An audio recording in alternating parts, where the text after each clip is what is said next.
अग्निचक्र live news में आपका स्वागत है। मैं चेतना विश्वकर्मा। अब समाचार नागदा से।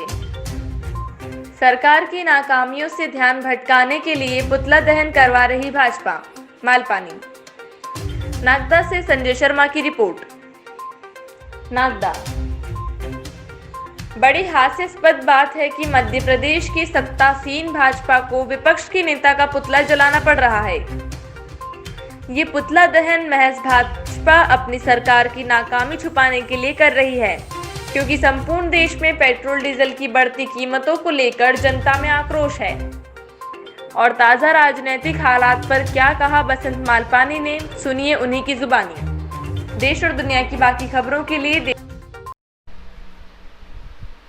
बड़ा ही हास्यास्पद विषय है कि आज मध्य प्रदेश की ruling party Bharatiya Janata party के कार्यकर्ताओं को विपक्ष के नेताओं का पुतला जलाना पड़ रहा है। आज हमारे नेता आदरणीय कमलनाथ जी का भारतीय जनता पार्टी के उत्साही नेताओं द्वारा पुतला जलाया जा रहा है। मैं कहना चाहता हूं कि भारतीय जनता पार्टी के प्रदेश अध्यक्ष का ये कदम केवल भाजपा सरकार की नाकामियों को छुपाने के लिए है।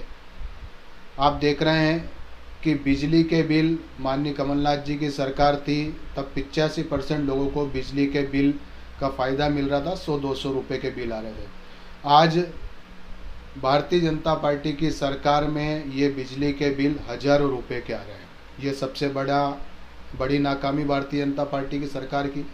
दूसरी नाकामी कि किसान कर्ज माफ़ी की बात माननीय कमलनाथ जी ने की थी और वो फर्स्ट और सेकंड फेज़ को पूरा भी किया था। कई किसानों की कर्ज माफ़ी की गई थी, लेकिन भाजपा की सरकार आते से ही किसानों ने जो अपनी उपज बेची थी उसकी भी आधी राशि बैंकों ने अपने पुराने ऋण में से काट ली। उसके बाद कमलनाथ जी के समय मुआवजा राशि थी, वो 25% राशि आ गई थी। 4 किस्तों में सारी राशियाँ डलनी थी, लेकिन उस राशि का अभी तक कोई पता नहीं है। किसानों के मामले में भाजपा फेल है, बिजली के मामले में भारतीय जनता पार्टी फेल है, और केंद्र सरकार का जो पेट्रोल डीजल की जो कीमतें हैं वो केंद्र सरकार लगातार बढ़ाती जा रही है। इन सारे मुद्दों से ध्यान हटाने के लिए भारतीय जनता पार्टी के लोग इस प्रकार की उलूल जुलूल हरकतें कर रहे हैं। मैं भारतीय जनता पार्टी के लोगों से कहना चाहता हूं कि यह मध्य प्रदेश का दुर्भाग्य है कि हम कमलनाथ जी का कार्यकाल पूरे 5 साल नहीं देख पाए। कमलनाथ जी के बारे में मध्य प्रदेश के पूर्व मुख्यमंत्री जो भारतीय जनता पार्टी के थे, आदरणीय बाबूलाल जी गौर साहब ने भी कहा था कि जब केंद्र में कांग्रेस की सरकार थी और माननीय कमलनाथ जी केंद्रीय मंत्री थे तो उन्होंने अपने विभाग का सबसे ज़्यादा पैसा मध्य प्रदेश के विकास के लिए दिया था। भारतीय जनता पार्टी के शीर्ष नेतृत्व भी कमलनाथ जी का लोहा मानते हैं कि जब केंद्र में भाजपा की सरकार बनी थी तो उन्हें प्रोटेम स्पीकर बनाने की पेशकश की गई थी। जितना नॉलेज माननीय कमलनाथ जी को विदेश नीतियों का है, आर्थिक नीतियों का है, मेरा ऐसा मानना है कि भारतीय जनता पार्टी के किसी भी नेताओं को इस मामले की कोई जानकारी नहीं है।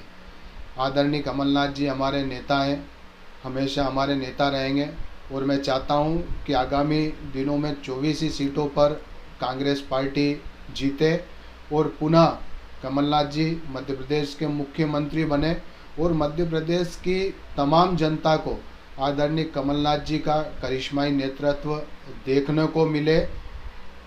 आपने उनके कार्यकाल में ये भी देखा कि किस प्रकार वो उद्योगपतियों से बात करके उद्योगों को मध्य प्रदेश में लाना चाहते थे।